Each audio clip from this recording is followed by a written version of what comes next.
despite being the 4 versus the 5, and the Rams have to go to the Panthers, the Rams top the pyramid, JP's pyramid, and the Panthers bring up the rear on JP's pyramid. And the Rams also top the totem pole and bring up the rear, and the Panthers bring up the rear on the totem pole. And Vegas kind of agrees when you're looking at the spread. Despite the Rams being on the road, they're favored by 10.5, which is crazy. Semi-historical, not officially historical, but you don't see a spread like this where a home dog is a 10.5 point dog in the playoffs. What are y'all's thoughts on this games as we go into the first game of the slate? JP, you go ahead and kick it off, and I'll see if I can find a home dog that was 10.5 or more, because I got close earlier. But you go ahead and start it off.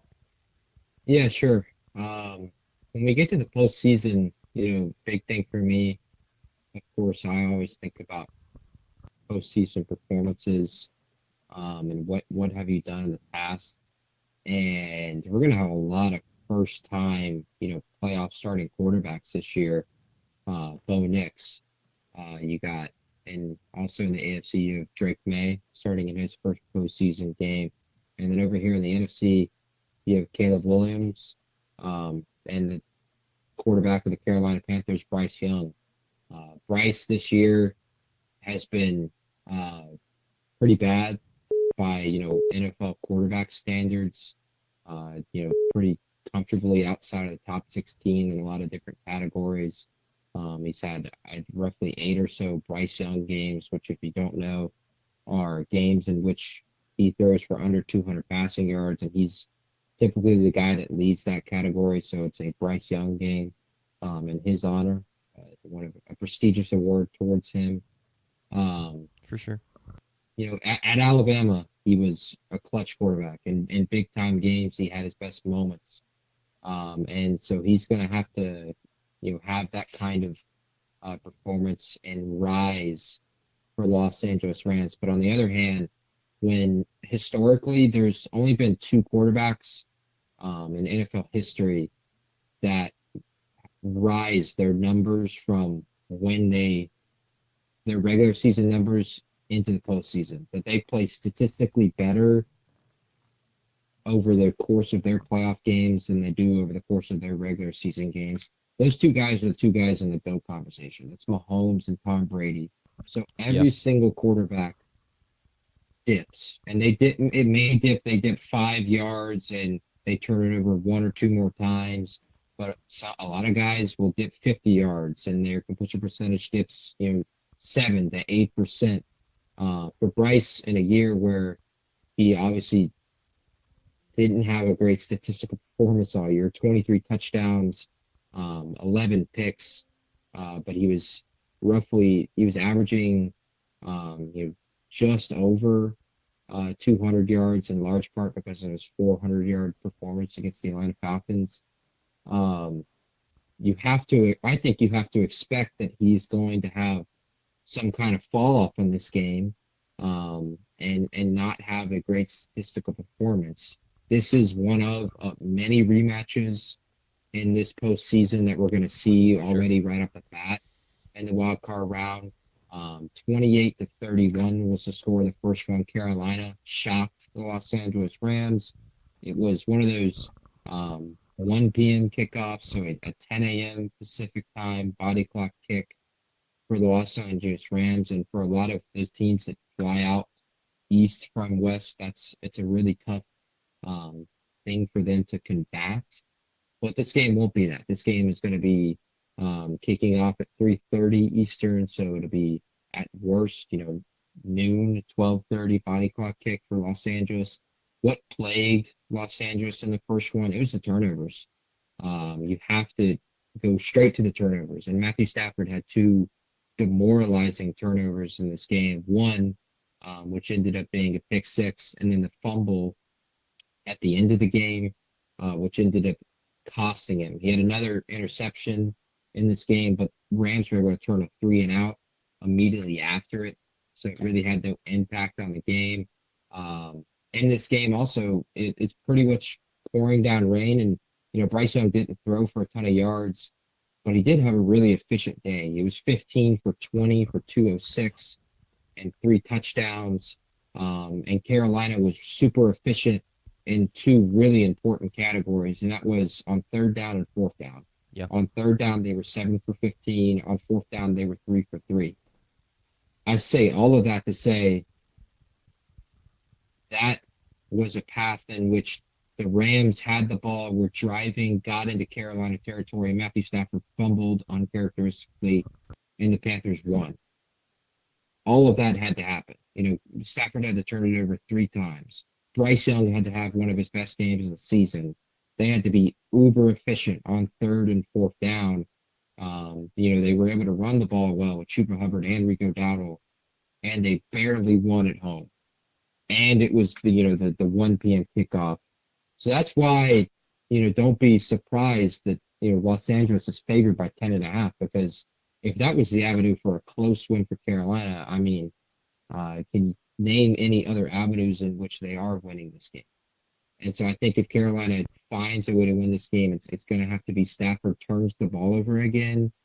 And quite frankly, I think Sean McVay and Stafford are smart enough to know that, they're just going to take themselves out of situations where that's possible. In large part, it was due to the rain, but Stafford also had 2 really, really poor throws that were the interceptions. The fumble I equate to the rain. It's going to be 70 degrees and sunny. A little bit of cloud cover, no rain in the forecast on Saturday. So you take that out of the equation right now. Jack, you tell me, is there another avenue for a Carolina win this weekend? No, it's very well said. It was going to be my next question. You basically beat me to it, but it is just the turnover luck, or you're going to have to force some turnovers, whether luck or not, and you're just going to be really efficient on key downs like they were last time.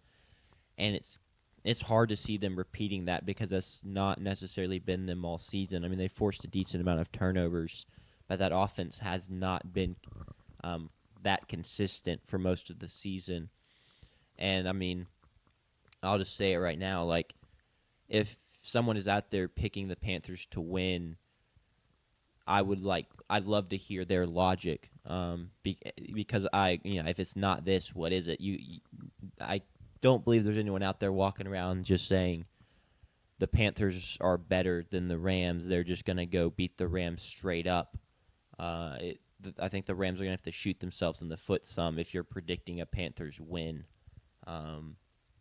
Because it's also it's not like the Panthers have some insane home field advantage. It's not like they're playing in Mile High or something like that. They've been beat at home this year. So I completely agree, JP. Anything you want to add, Sanders?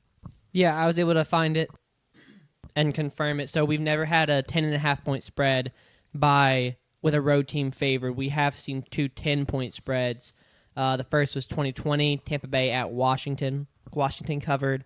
Tampa Bay won. And then 2010, JP's New Orleans Saints at Seattle Seahawks. The Seattle Seahawks. Wait, hold on. I'm sorry. I'm maybe left is the home team, right? Yeah, left is the home team. Tampa Bay was. Yeah. So it was Tampa Bay was at Washington, and then New Orleans was at Seattle. And New Orleans was 10-point favorites, and then Seattle ended up getting the upset and winning that game. So unfortunate for your New Orleans Saints in that matchup. But we've seen it twice. Never a 10.5-point spread, though. So I guess it is technically a historical spread. It is interesting, though. Both wasn't just dogs covered. Yeah, that wasn't just any matchup either. That was the Beastquake. That was Marshawn Lynch's big run. Yeah, I cried that day. So appreciate that. Well, that's okay. Bring back some good memories. Yeah, sorry to bring that up. 7-year-old JP, something like that. Yes, give or take. Young JP. Do we want to anything else on this game? No, we gotta pick it. I mean, I think. Yeah, go ahead. One more is that statistically, just you compare the 2 teams, and I just go down like season leaders this year. Matthew Stafford threw for 46 touchdowns and 8 picks. That's twice as many passing touchdowns as Bryce Young. Twice as many. Yeah. I go to, Carolina had a great year rushing the football. they did have a little bit of a two-back attack, but even still, Kyron Williams had 200 more rushing yards than Rico Dowdle and 4 more touchdowns. They only had a difference of 23 carries, so you can't even really say that it was the two-back Yeah. thing there that was the difference.